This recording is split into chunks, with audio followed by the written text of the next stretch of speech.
I'm not used to it. Okay, good morning, radio friends. This is Reverend Humphrey coming to you again as the Lounge Roll. Today we have wonderful guests. We have my co-host, Reverend Leonard Davis, and also we have a good friend of mine, Pastor Fulton. He pastored over there in Connecticut for years. You still pastoring there? No, I'm not. You're not I'm back on the pastoring road there? now. Well, he is on the school board now. He used to be the president of the Individual School Board. And he does a wonderful work for our community, and we're so proud to have him on today. Thank you for coming, Thank you for inviting me. and hope you be here the rest of the month or whatever, Yes. so we can have some consistency with Black History, right? Amen. Yeah. So, Pastor Davis, take us to the throne of grace. Amen. Father God, we pause just now to say thank you. Yes, sir. Thank you for so many things, Lord. Yes. Thank you for this day. Thank you for life, health, Yes. strength. Yes. Thank you, Lord God, that we're able to be together at this time. Thank you for Reverend Humphrey. Thank you for the Lions Roar. Thank you Yes. for Mr. Madden and all who are connected with this production. Thank you for this audience. We ask, oh God, that you'll bless us now as we talk about some things, as we lift Yes. you, Yes. as we praise you together. Yes. We ask in Jesus' name. Amen. Amen. We recognize that February is Black History Month, and sometimes our history is affected by what goes on and what comes out of Washington, D.C. So we're not losing sight of our history, but we must teach you. I am a teacher. Reverend Fulton's a teacher, and Reverend Leonard is a teacher. We teach you the things you need to know about what's going on in your country. So today we got an article came out of Newsday, top story, talking about President Donald Trump's tweets, and they make it impossible for the Attorney General to do his job, according to Washington Post. Attorney General William Barr pushed back hard Thursday against President Donald Trump attacks on the Justice Department, saying, "I am not going to be bullied or influenced by anybody," and assertion of independence that could jeopardize his tenure as the nation's top law enforcement official. The remarkable public review of the president by setting members of his cabinet arose from a crisis of confidence at the Justice Department, which has been accused this week of buckling into an angry tweet the president issued after learning of prosecutors' initial prison recommendation for his longtime friend Roger Stone. I think it is time to stop the tweeting about the Departments of Justice criminal cases, Barr said in an interview with ABC News, adding that much such statements about the department, about the people of the department, and our men and women here, about the case pending here, and about judges before whom we have cases, make it impossible for me to do my job and to assure the courts and the prosecutors and the department that we are doing the work with integrity. People close to Barr said that his recent months he has become increasingly frustrated with Trump tweets about the Justice Department. The president, they says, seemed not only to be undercutting his own political momentum, but also to be causing doubt about the department independence. Trump tweets complaining that he believed his friend was being treated unfairly proved something of a last straw. They said because it was so damaging to morale at the department. Barr was comfortable not being universally loved by federal employees, but he felt the tweets Tuesday raised a bigger problem given people reason to wonder whether the department had been corrupt by political influence, and he decided he could no longer remain silent about the president's public denunciation these people said. Like others, they spoke on the condition of anonymity to details private discussion within the administration. Behind that public fight, according to the people familiar with the discussion, is a deeper attention between Trump and Barr Justice Department over the lack of criminal charges against the former FBI Director James Comey and those close to him. The tension has worsened in the past months, these people said, and came to a head Monday when prosecutors of Stone case filed a recommendation to the courts that Stone receive a 7 to 9 year prison sentence for his conviction on charges of obstruction of Congress and witness tampering. On Tuesday, after Trump denounced the move, the Justice Department filed a softer sentencing recommendation, and the 4 prosecutors who signed the initial court filing quit the Stone case. One left the government entirely. Barr insisted Thursday that he already planned to modify the sentencing recommendation even before Trump tweet, but the president's comments made the department look bad. White House Press Secretary Stephanie Grissom said in a statement on Thursday that the president has not lost confidence in his attorney general. The president wasn't bothered by the comments at all, and he has the right, just like any American citizen, to publicly offer his opinion. Grissom said President Donald Trump used social media very effectively to fight for the American peoples against injustice in our country, including the fake news. The president has full faith and confidence in the Attorney General Barr to do his job and uphold the law. My friends in radio land out there, the president does not fight for American justice for all. President Donald Trump has been very narrow on who he's fighting for. He's fighting for a group of people that we call nationalists, we call extremists, we call Republicans, we call Republican senators, and we call them the red states in this country. He does not fight for the northern cities, the western cities, the industrial cities. He's only fighting for the middle America that has ideology. President Donald Trump right now, my friends, I'm not afraid to say, is acting like he wants to become a dictator. Yep. And that's what it is. I'm sorry to tell you that, but this is the truth. On this February, what we call Black History Month, and also we call this year President Month also, with Lincoln and with George Washington. Yeah. Your thoughts on my pastor? Well, God bless you, sir. I'm glad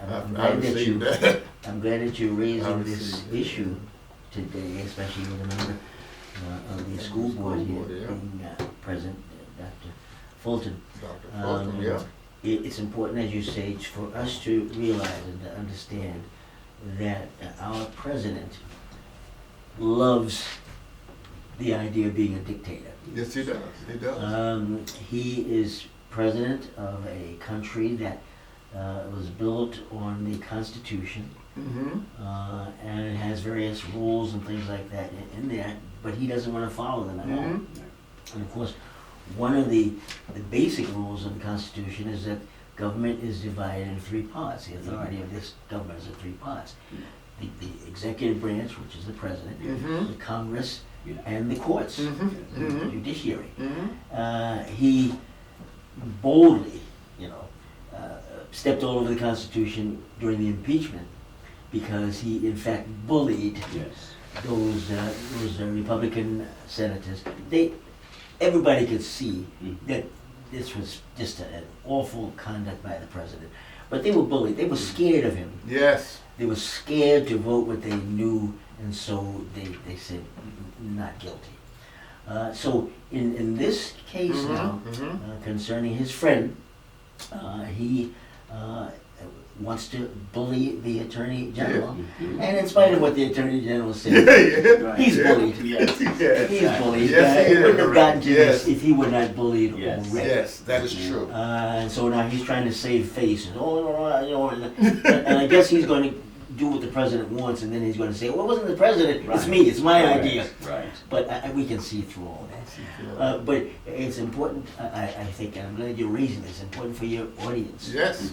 to be able to Yes. discern and to see what is real and what is not real. Amen to that. It's important. And you raise the point that this is Black History Month. Yes, Black Very History, yeah. important. And you raise the thought that this is President's It is. Month. Yes. So Yeah. this whole package of our country is under scrutiny, and we all need to pay attention, pray about it, and know what is true and what is not true.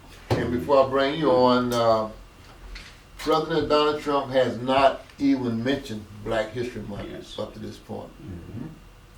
And he hasn't even mentioned President Month up to this point because he want to be different from the other presidents.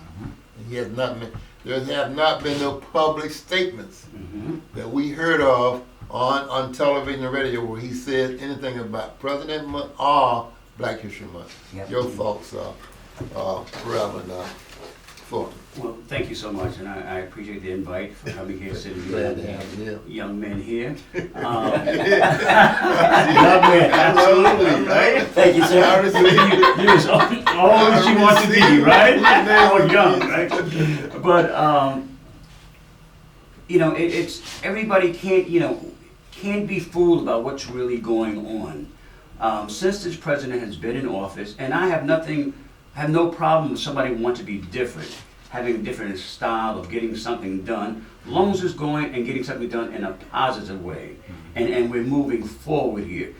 We have taken steps back in United States here since this president has been president. He is quite clear. He believes that he is above the law. Yes. There's nothing or nobody that he wants to bow down to. He believes that whoever is in office, whatever government, whatever policy and procedures, he believes because he is the president, he can override those. Right. And once again, you got to, everybody has to take a look at this and look at this for what it really is here. The free world. This is the president of the United States. So when he says something, people listen. Yes. People listen all around the world. And people are laughing at us here Yes. that because of the things that are we allowing to go on. The American people, the Congress, the senators are allowing this president to do things here that are unthinkable.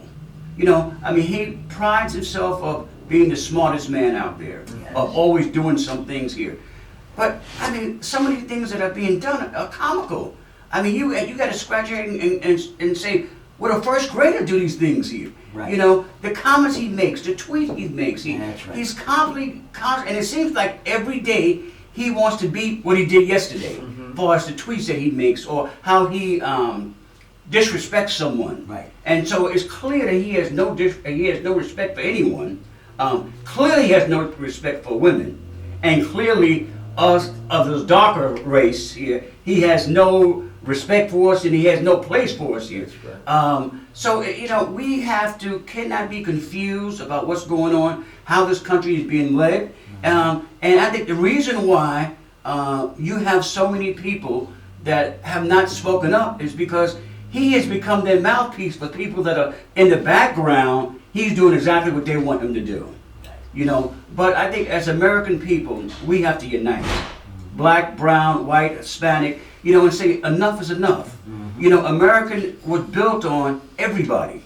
You know, we're celebrating Black history. You know, truth be told, America was built on the backs of African Americans. Amen. You know, so and this is why we have to celebrate. We was talking about this earlier before we came on. The reason why we have to continue to have Black history, because the story is not being told of how Black history, how Black people played an integral part, major part in America. Absolutely. So we constantly find ourselves having this Black History Month here, but truth be told, Black history should be every day for African Americans.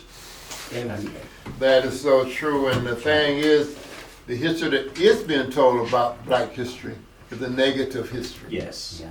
They don't tell you about the doctor like Dr. Fulton, or Pastor Leonard, or Reverend Humphrey, or Bishop Leonard, technician Mr. Stewart here. They don't tell you about those things.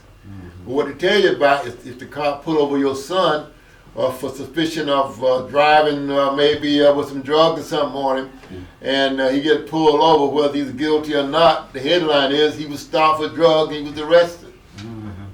Hasn't been to court, hasn't been adjudicated, but the headline is he's been arrested, and they put a nice pretty picture of him, you know what I mean? So you can see his pew. And this is the history that they're showing us and our children. But we got to reverse that. Got to reverse that. And on the school board, I think that we're asking you as a school board member, we're asking you to make sure those history teachers teach the proper history of our children, Correct. of our nation. And that we charging you to do that. And I think it's important that because when you look about the schools of Long Island, Long Island is one of the segregated places in the country. African American teachers, educators here, you know, just at Amityville itself, there's only 8% of African American teachers. Okay, yet there's over 300 some teachers. So, and this is just Amityville, but schools around Long Island, the African American teachers and educators find it very difficult to find employment. Why? It can't be because they're not educated, you know, or don't have the goods or the hardware to come in and teach, you know. So we got to be careful as parents, as community leaders, you know, as church leaders also. Look at how our kids are being taught. What is the subliminal message that we're sending when our kids, our African American kids, our Hispanic kids, don't see somebody up teaching them? That's right. Where is the impact coming in and telling that child you can be whatever you want to be? Now, I'm not saying anything that Caucasian teachers, other Asian teachers are not great teachers. Right. I'm simply saying, particularly when you look at Black men, males, it does something when you see someone up there that looks like you, Yes. that can relate to your struggles, Yes. can relate what's happened to you within the history here, and tell you, regardless what you've been through, you still can overcome. You still can be successful. Look at me, I'm a teacher. Look at me, I'm a doctor. Right. Look at me, I'm a lawyer. Right. I came through some of the same things you came through, but I was able to, be successful. Because why? I had people that mentored me. I had people that looked like me and invested in me.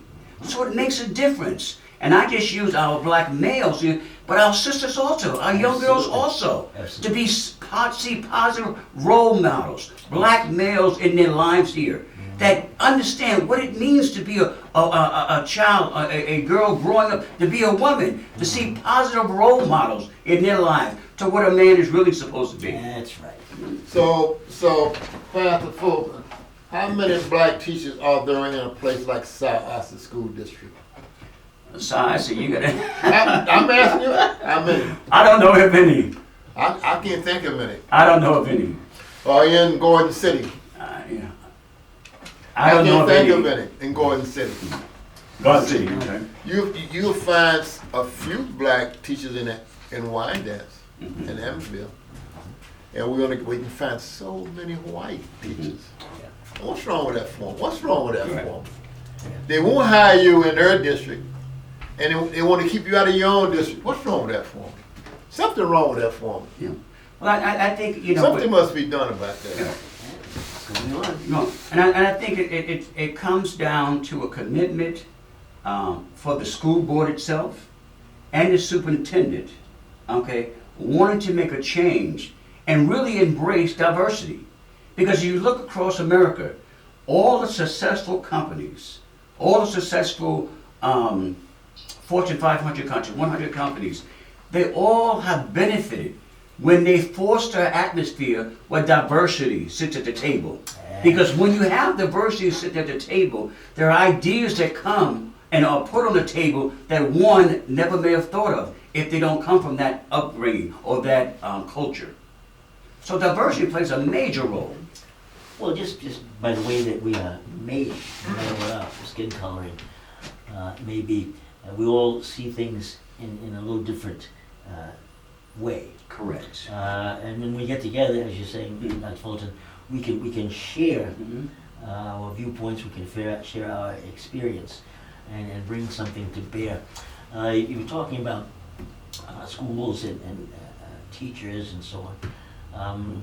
I thank the Lord for my daughter. My daughter was being educated in a school east of here, in a mostly white area. And she wanted to do a report, a book report, on somebody black. I think it was Black History Month or something. She went to the school library and found that there were no books on black people. In the library. No biographies on black people. She found that. That's a true story. She went to the principal. I guess there was a little bit of a preacher in her from me. She went to the principal and she said, I want to do a book report, and there's no black biographies in the school library. Yes, true. And the principal, to his credit, the principal said, I didn't even know that. Told the truth. And so he made an effort to get some biographies Yeah, of black people. That happened years ago. That was probably maybe 20 years ago. Sure. My daughter's much older now. And I wonder about that same kind of thing now. I wonder about that scenario now. Are our kids, elementary school, middle school, high school, are they really being exposed to literature concerning black people? I don't know. That's the answer, man, right there. Well, I can speak for that. I mean, the answer would be no. Not on the rate that it should be. It's one thing to celebrate Black History in February and Black History Month here. But what about the other 11 months? That's right. That goes throughout the year. So we teach nothing about the great scholars, the great inventors, Right. The great educators. Right. There's so many black men and women here that have paid their dues and been triumphant in society here, but yet we don't hear about them. Right. Until and if they come up doing Black History. But what about the rest of the year? Yes. What about that student, okay, male or female, okay, that doesn't see somebody that looks like them, that they can relate to, that they can talk to? Absolutely. When I was gonna, bless my parents' hearts, they're both still alive and thank God here. But for me, one of the biggest things that, they pushed me about, was education. And I really, I can honestly say that education piece of it didn't come to me until later on, that I saw the value and the importance of the education. Later on. Later on, I was so involved in the sports, Yep.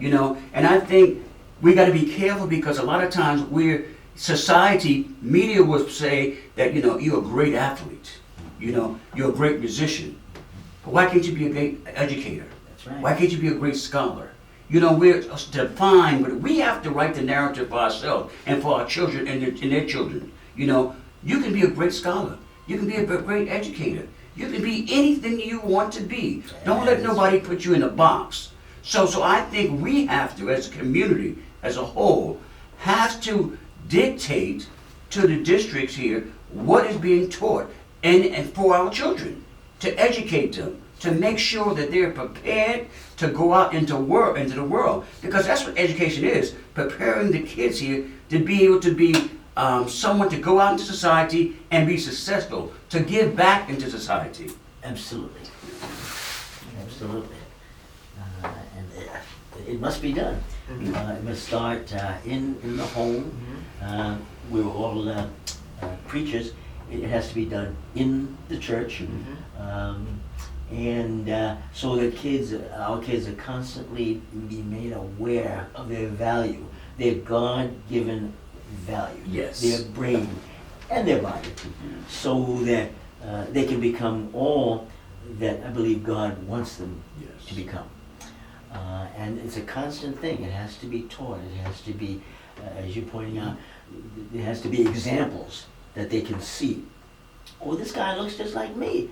Oh, he makes sense. He's talking. He's brilliant. He's an author. He's a preacher. He's whatever it is. I can do the same That's right. thing. Yeah. And we got to tell our own story. Yes.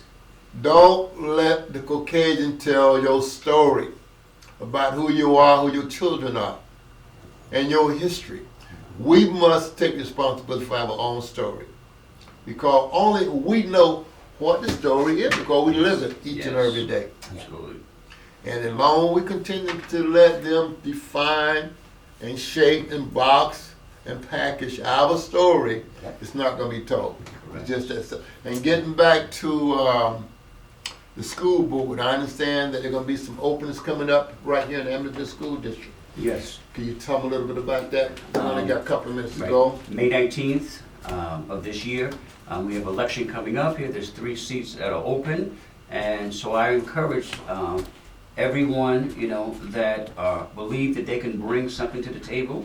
That's going to bring unity. That's going to bring the importance of curriculum. That's going to bring that's educated, that believes that they can bring something to the table collectively here. That the board could be united, and that will be able to stand for what is right and to be able to move forward here. And how do we now collaborate to make our community better, our kids stronger, much more knowledgeable, so when it's time for them to graduate, they can go out and be productive citizens in society, and not only be productive but successful.